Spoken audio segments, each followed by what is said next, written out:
Friends, Canadians are known for being polite. They apologize for everything. They even apologize when you apologize. But there's one thing Canadians aren't apologizing for: standing up to Trump's ridiculous tariffs. It all started in January 2025 when Trump, in a move that surprised absolutely no one, threatened to slap tariffs on Canadian goods. He even joked about annexing Canada because apparently the man never learned that jokes need a punchline.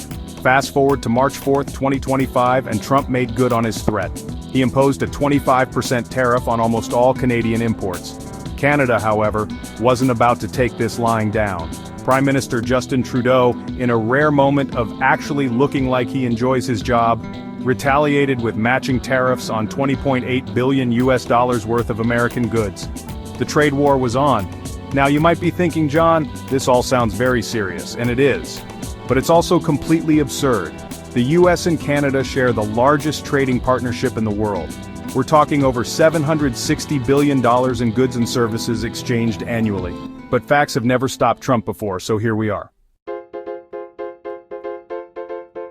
One unexpected consequence of Trump's trade war: it's brought Canadians together like never before. Remember all that talk about Western alienation and Quebec separatism? Yeah, that's all gone out the window. Suddenly everyone remembers they're Canadian, and they're ready to defend their maple syrup-soaked homeland. Even Doug Ford, the Premier of Ontario, got in on the action. He ordered US products removed from government-run liquor stores.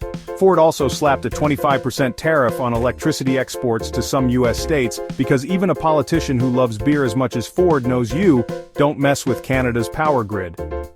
Public opinion has also shifted dramatically.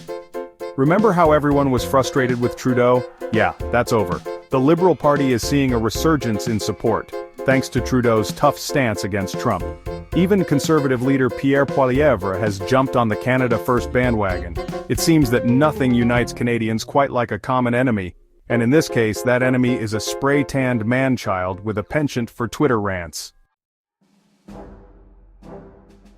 Canadians aren't just relying on their government to fight back against Trump's tariffs, they're taking matters into their own hands.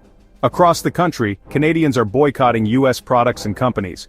Graham Palmatier, the owner of Graham's Pizza in Toronto, replaced all his US ingredients with Canadian alternatives. When asked about it, Palmatier simply said, "It's the Canadian thing to do," and he's not alone. Nikki Gauthier, a mother of two from Vancouver, cancelled her Amazon subscription and is making a conscious effort to buy Canadian-made products. "I'd rather support my own country than line the pockets of someone who wants to build a wall between us," she explained. The Made in Canada directory has seen a surge in traffic as Canadians scramble to find domestic alternatives to their favorite US brands.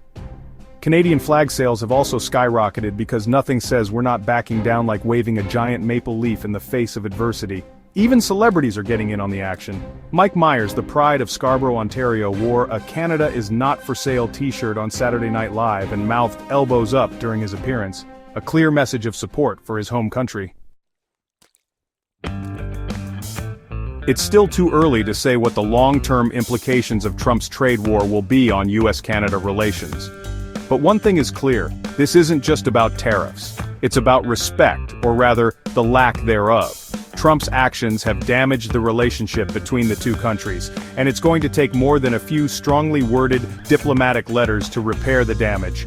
In the meantime, Canadians are standing their ground. They're showing the world that they won't be bullied, even by the self-proclaimed greatest dealmaker in the world. And they're doing it all with a smile, a polite sorry, and a healthy dose of Canadian pride.